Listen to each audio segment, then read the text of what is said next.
yaranlar musulmanlar deli köngülüm coşulmasın yine bir yaşıydı yaman hatın duş olmasın yine bir yaşıydı yaman hatın duş olmasın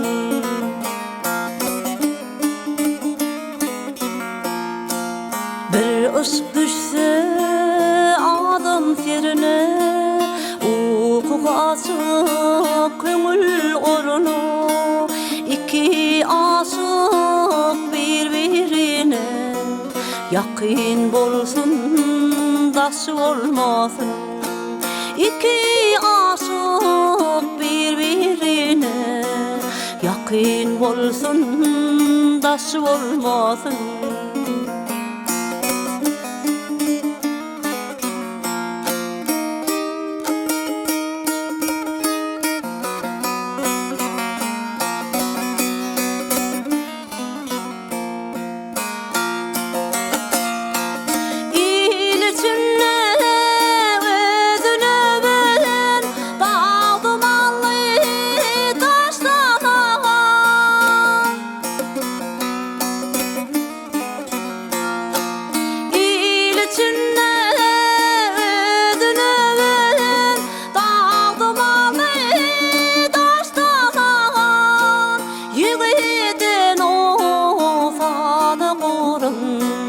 Namarda yollaş olmasın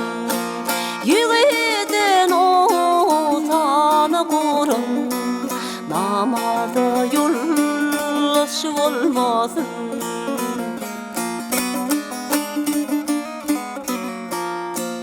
Söyle aşığım sözle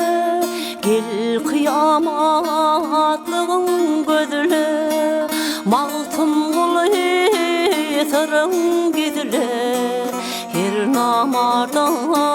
paş olmasın Mağtım kulu sarın gidile Her namarda paş olmasın Namarda yollaş olmasın Yakın olsun daş olmasın